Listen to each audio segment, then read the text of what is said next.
मौर्य से भी मिली हैं, आलोक मौर्य मनीष दुबे की पत्नी से भी मिली हैं और दोनों के बीच बातचीत हुई है। इस आदमी के शराफत का आलम ये देखिए, जो इंसान के साथ इनकी पत्नी का अफेयर चल रहा है उसकी पत्नी को ये दीदी बोल रहे हैं और उन्हें उनके साथ ऐसे पेश आ रहे हैं जैसे मामला कुछ हुआ ही ना हो।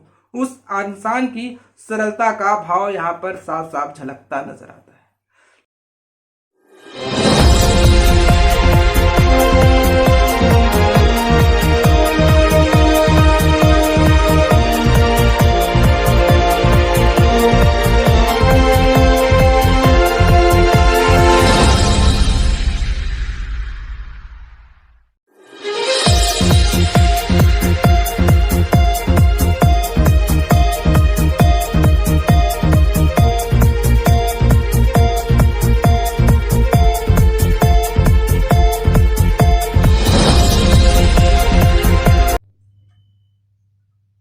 नमस्कार, जय सिया राम, वंदे मातरम, हर हर महादेव। एक बार फिर आप सभी दोस्तों का जनमानस समाचार के आज के हमारे इस डिजिटल प्रसारण में आपका स्वागत है। आज जो हम चर्चा करने वाले हैं, ना हम कोई आज पॉलिटिकल बात करने वाले हैं, ना कोई हम पॉलिटिकल चर्चा पर आज निगाह फेरने वाले हैं। आपने ऐसी कहानियां तो सुनी ही होंगी, एक लड़की जिसे पढ़ने की इच्छा, जो बहुत मेधावी रही हो, उसके परिवार वालों ने उसकी शादी मंजूर कर दी हो और वो पढ़ना चाहती हो, लेकिन परिवार वाले उतने सक्षम नहीं रहते हैं और उसकी शादी कर उसे ससुराल भेज देते हैं। जो ससुराल जाती है वो अपने पति से कहती है कि मैं पढ़ना चाहती हूं और पति उसे पढ़ाता है। पति भले ही उच्च तालीम हासिल न की हो, लेकिन अपनी पत्नी की पढ़ाई के प्रति इच्छा को देख वो खुद को रोक नहीं पाता है और एनी कंडीशन अपनी पत्नी को पढ़ाता है। पति पंचायत विभाग में सफाई कर्मचारी और उसकी बीवी बनना चाहती है एसडीएम अधिकारी। वो उसे पढ़ाता है। तमाम तरह की समस्याएं उसके सामने खड़ी हो जाती हैं। वो कभी पैसा अपने भाई से मांगता है, कभी अपने पिता से मांगता है। उसे इलाहाबाद की बेहतरीन अपने अख्तियार में जो उसकी रहती है बेहतरीन कोचिंग दिलाता है और उसकी पत्नी उसकी तपस्या का परिणाम ये देती है कि वो एसडीएम बन जाती है। ये कहानी आपको थोड़ी फिल्मी नजर आती होगी, लेकिन ये फिल्मी नहीं है, ये सच्चाई है। पति ने तो अपना पूरा सर्वस्व समर्पित कर दिया, पढ़ाया लिखाया, पढ़ा लिखा कर पत्नी को बनाया एसडीएम। अब पत्नी ने क्या किया? अब पत्नी ने अपने उस पति को दिया धोखा, और इस धोखा देने के बाद सियासत में, रियासत में, और हम बात करें उत्तर प्रदेश में, ये हर घर, हर चौक चौराहे, हर अखबार की ये सुर्खियां बन जाता है। आज हम इन्हीं बिंदुओं पर चर्चा करने वाले हैं। हम बात करने वाले हैं पंचायत विभाग की चतुर्थीय कर्मचारी आलोक मौर्य और उसकी पत्नी की हम बात करने वाले हैं। उसकी पत्नी ज्योति मौर्य। ज्योति मौर्य की महत्वाकांक्षाएं काफी प्रबल थी। वो पढ़ाई करना चाहती थी। उसके माँ बाप उसकी इच्छा के बगैर शादी ब्याह कर देते हैं। घर उसका पति उसकी भावनाओं का कदर करता है, उसे पढ़ाता है और उसे पढ़ाकर ऊंची तालीम दिलाता है और वो सफल भी हो जाती है। अब इस घटना पर हम आपको रूबरू कराते हैं, हम आपको ले चलते हैं। इस समय 2024 चल रहा है, हम आपको 2022 में ले चलते हैं। दिन था 22 फरवरी 2022। थाना था इलाहाबाद का धूमनगंज। इस धूमनगंज इलाके की जो हम बात करने वाले हैं, इस धूमनगंज की जो हम चर्चा करने वाले हैं, यहां पर इनकी पत्नी थी एसडीएम। ये अपनी पत्नी को सरप्राइज देने के लिए बिना कुछ कहे, बिना कुछ बताए एलनगंज की जो सरकारी आवास होता है वहां जाते हैं। तो जो वहां पर कर्मचारी थे, जो गार्ड थे, उन्हें नहीं बताते हैं कुछ कहने के लिए। वो कहते हैं वो सीधा जाएंगे और अपनी पत्नी को सरप्राइज कर देंगे। उनकी पत्नी अपने पति को देखेगी तो वो फूले नहीं समाएगी। मगर हालात कुछ अलग होते हैं, कहानी कुछ अलग होती है। वो सरप्राइज क्या कहें, वो सरप्राइज जो देना चाहते थे अपनी पत्नी को, वो खुद सरप्राइज हो जाते हैं। वो देखते हैं एक आईएएस, वो देखते हैं उनकी पत्नी एक पुलिस ऑफिसर के साथ आपत्तिजनक स्थिति में। ये सब चीज देख के उनके पैरों तले जमीन खिसक जाती है। वो ऊहापोह की स्थिति में हो जाते हैं, किसी से क्या कहें, किसी से क्या ना कहें। वो मुश्किलों वाली कहानी में घिर जाते हैं। उन्हें समझ में नहीं आता क्या हाँ कहें, क्या ना कहें। वो हर जगह जाते हैं, हर जगह मदद मांगते हैं। कभी एसएचओ के पास जाते हैं, कभी चौकी इंचार्ज के पास जाते हैं, कभी डीएम के पास जाते हैं, कभी डीजीपी के पास जाते हैं, तो कभी योगी जी की दरबार में जाते हैं। हर जगह जाते हैं, लेकिन कहानी की कोई सुनवाई होती नजर नहीं आती। अब हम आपको 2009 ले चलते हैं। 2009 में इन्होंने सामान्य पढ़ाई की थी और हमारे जो आलोक जी हैं इस किरदार में, आलोक जी चतुर्थीय कर्मचारी हैं सफाई विभाग में। आलोक जी प्रयागराज के धूमनगंज के झलावा गांव के हैं और जो ज्योति हैं वो बनारस के चिरई गांव की रहने वाली। इन दोनों में निकाह हो जाता है, शादी हो जाती है। मैंने पहले ही बताया ये पढ़ाते हैं। इनकी जो एडमिशन जो है काउंसलिंग कोचिंग में कराते हैं। ये सफल होती हैं। एसडीएम का जो रिजल्ट आता है तो पूरे प्रदेश में 16वां रैंक था और महिलाओं में इनका 3रा रैंक था। जब ये एसडीएम बनती हैं तो इनका कई जगह तबादला होता है। 2015 में पहली बार ये जो सफलता हासिल की थी वो कौशाम्बी गई, प्रतापगढ़ गई, लखनऊ गई, बरेली के शुगर मिल में ये महाप्रबंधक भी रहीं। साल 2020 की हम बात करें, कहानी आती है साल 2020 में। साल 2020 में सोशल मीडिया में सर्कल अफसर के साथ जो इनकी बातचीत की कहानी है उसे आलोक देखते हैं तो कहते हैं हो सकता है भाई अफसर लेवल की अफसरान है, एसडीएम है, तो अफसरों के साथ इनकी बातचीत, उठना बैठना, तो ये बातें कॉमन है, स्वाभाविक हैं। ये सब चीजें तो चलती रहेंगी, इनमें क्या बातचीत करना, ये सब चीजें कॉमन है, इन्होंने इसे छोड़ दिया। लेकिन कहानी यूं ही नहीं रुकती है, कहानी चलती जाती है। इनकी कहानी सर्कल ऑफिसर यूपी पुलिस के मनीष दुबे के साथ और ज्यादा घनिष्ठ होते चली जाती है। हम बात करें जो मैंने शुरू में ही बताया कि 22 फरवरी 2022 को एलनगंज की जो सरकारी आवास है वहां पर उन्होंने अपनी पत्नी को अफसर के साथ जो आपत्तिजनक स्थिति में देखी, उसके बाद तो स्थिति और ज्यादा इनकी खराब होते चली गई।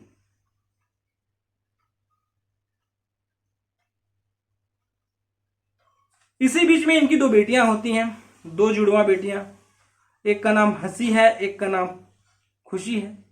अब जो आज का वक्त है हम बात करें तो ये दोनों लड़कियां जो हैं इनकी वो तकरीबन 9 साल की हो गई हैं। और फिर हम बात करें 22 दिसंबर 2022 की हम बात करें तो मैरियर लखनऊ में फिर इन्होंने अपनी पत्नी को आपत्तिजनक हालात में उन्होंने पाया। उन्हें कोई रिप्लाई नहीं दे पाया। एफबी लॉगिन में खुली हुई थी। एफबी के लॉगिन में उन्होंने तमाम कहानियां देखी, तमाम चैट देखी, तमाम बातें देखी। करीब 100 पेजेस उन्होंने निकाल उसकी एसओपी करा के रखी है। उन्होंने आपत्तिजनक अश्लील जो चैट है उसको भी निकाल के रखी है। भद्दी अश्लील बातें हैं, जो बातें एक स्थानीय पत्रकार को आलोक जी ने बताई हैं, और ये सारी बातें जो हैं वो वायरल हो गई हैं। और मनीष दुबे के साथ जो एक अफसर हैं उनके साथ सारी कहानी और धीरे धीरे निरंतर तौर पर आगे बढ़ती चली जा रही है। और ये मनीष दुबे की जो पत्नी है आलोक मौर्य से भी मिली हैं, आलोक मौर्य मनीष दुबे की पत्नी से भी मिली हैं और दोनों के बीच बातचीत हुई है। इस आदमी के शराफत का आलम ये देखिए, जो इंसान के साथ इनकी पत्नी का अफेयर चल रहा है उसकी पत्नी को ये दीदी बोल रहे हैं और उन्हें उनके साथ ऐसे पेश आ रहे हैं जैसे मामला कुछ हुआ ही ना हो। उस इंसान की सरलता का भाव यहाँ पर साफ साफ झलकता नजर आता है। ये जो पूरी कहानी है, जो पहले सेट मैक्स पर हमेशा एक फिल्म रिपीट करती थी, सूर्यवंशम, सूर्यवंशम की कहानी है कि उस हीरा की कहानी है सूर्यवंशम की, जिसने अपनी पत्नी को शादी करके लाता है। पत्नी पढ़ना चाहती है, उसे पढ़ाता है और वो पत्नी IAS अधिकारी बन जाती है। तो ये जो कहानी है साफ साफ चरित्र यहां पर नजर आता है। ये हर जगह जाता है, गुहार लगाता है। कहा जाता है कि गाजियाबाद जो होमगार्ड के जो अफसर हैं उनसे भी शिकायत कराता है, तमाम कहानी कहता है, लेकिन कहानी की अब तक कोई सुनवाई होते नजर नहीं आती। अब हम दूसरे पहलू पर जाएं, दूसरे पहलू पर हम बात करें। दूसरा पहलू यह है कि 7 मई 2023 को धूमनगंज में इनकी पत्नी ने इनके खिलाफ दहेज की डिमांड की बात की है। कहा जा रहा है कि इन्होंने जो है उनकी पत्नी जो आलोक साहब हैं इनसे 50,000 रुपए नगद और एक घर बनवा कर देने की मांग कर रहे हैं। और ये कहती हैं कि जब इनकी शादी की गई थी तो इन्हें बताया नहीं गया था कि इनका पति जो है चतुर्थ वर्गीय कर्मचारी है। पंचायत विभाग में इस सब के बारे में नहीं बताया गया था। इन्हें में धोखे में रखकर इनकी शादी की गई थी।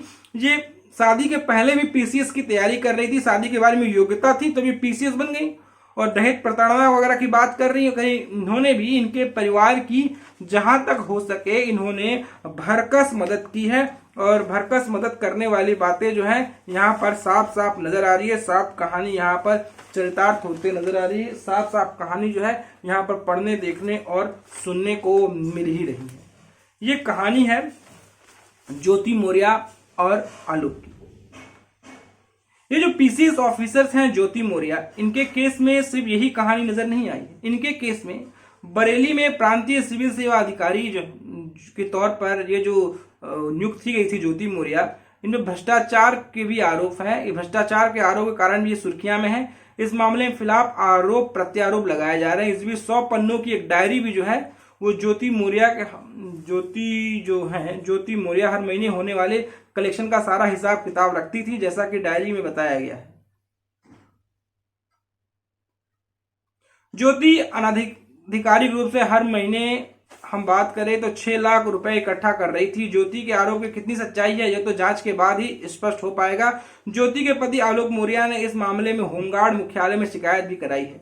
उनकी शिकायत के बाद होमगार्ड DG VK मौर्य ने मामले की जांच प्रयागराज के deputy commandant general Santosh Kumar को सौंपी है। उन्होंने अपने पति आलोक का जवाब नोट का लिया है। अब बरेली शुगर फैक्ट्री में प्रबंध निदेशक पद पर महिला अफसरों की जांच होने की बात चल रही है। कुछ डायरी है, हर पन्ने पे कुछ न कुछ ऐसा लिखा है। प्रयागराज के पंचायत राज मंडल के दौरान आलोक कुमार मौर्य की डायरी के हर पन्ने पे ऊपर और नीचे स्वास्तिक चिन्ह बना हुआ है। साथ ही इस पर शुभ भी लिखा हुआ है। इसके बाद हर पन्ने पर किसको कितना पैसा मिला है इसका जिक्र भी है। आलोक का दावा है कि यह लिखावट ज्योति की है। और डायरी पर है भ्रष्टाचार के मिले पैसों का हिसाब किताब भी है। ज्योति मौर्य की नियुक्ति 2019 से 2021 के बीच कौशाम्बी के चाचल तहसील में हुई थी। इस दौरान डायरी भ्रष्टाचार से मिले पैसों का हिसाब किताब लिखा है। अक्टूबर 2021 की बात करें तो ज्योति सिर्फ एक महीने में अनऑफिशियल 6,04,000 रुपए कमाए। इससे उल्लेख है कि आपूर्ति निरीक्षण में 15,000 रुपए, विपणन निरीक्षण के और 16,000 रुपए प्रतिमाह भुगतान किया जाता है। हर पन्ने पर महीने के हिसाब से भ्रष्टाचार से मिले पैसे का जिक्र है।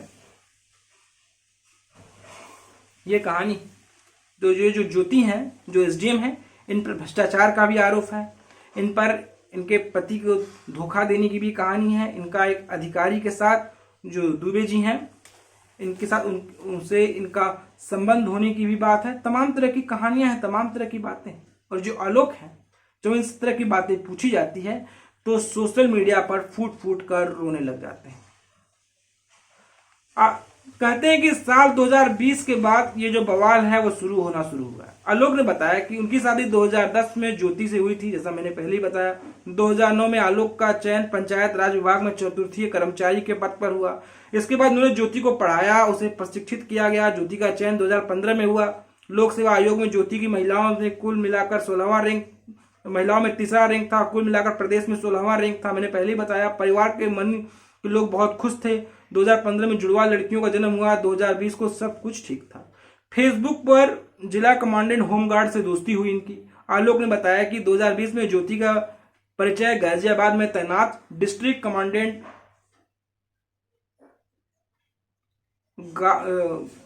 होमगार्ड से हुआ। दोनों बातें करने लगे। अधिकारी होने के नाते हमने इसमें कुछ भी गलत नहीं समझा। लेकिन 2022 में ज्योति फेसबुक लॉगिन करना भूल गई थी। मैंने देखा कि अश्लील बातें हो रही हैं, ये देखकर मुझे गुस्सा आ गया। जब मैंने विरोध किया तो वो मारपीट करने लगी और जेल भेजने की धमकी देने लगी। 22 दिसंबर सन 2022 को आलोक को लखनऊ में एक होटल में रंगे हाथ पकड़ा गया था। आलोक का कहना है कि उन दोनों में हमला किया तो मैं जान बचाकर भागा। यह सब बातें आलोक बता रहा है। और एक उन्होंने बताया आलोक कि उन पर दहेज प्रताड़ना की तो आरोप लगाई ही जा रही है, साथ साथ मौत की धमकियां भी दी जा रही हैं।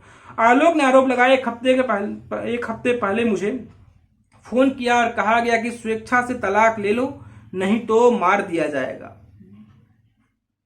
वो आए दिन मुझे 376 में फंसाने की धमकी देती है। पत्नी ने धूमनगंज थाने में पहला दहेज की झूठा मुकदमा भी दर्ज कराया है। उन्होंने 376 लगाने की भी धमकी दी है। उन्होंने इसकी जो शिकायत है होमगार्ड के मुख्यालय में भी की है। इस मामले में आलोक ने होमगार्ड के मुख्यालय में शिकायत दर्ज कराई है। उन्होंने कहा कि मेरी पत्नी ज्योति का गाजियाबाद के होमगार्ड कमांडेंट से अफेयर चल रहे हैं। इस संबंध में कुछ व्हाट्सएप चैट भी हैं जो होमगार्ड के अधिकारियों को उन्होंने सौंप दी है।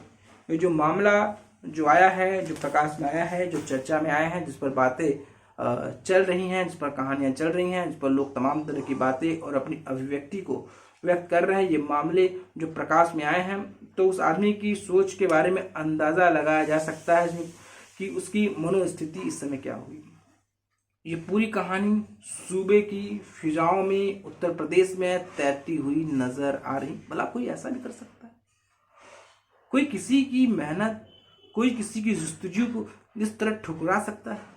और जो दैनिक भास्कर के जो कहानी की खबरों का जो सिलसिलेवार तरीके से मैंने आपके समक्ष रखना और सुनाने की जो चेष्टा की है, कहीं ना कहीं मेरे अंदर भी एक सवाल उठता है, भाई कोई किसी के साथ ऐसा कैसे कर सकता है? ये सब किताबों में, फिल्मों में सुनने में अच्छा लगता है।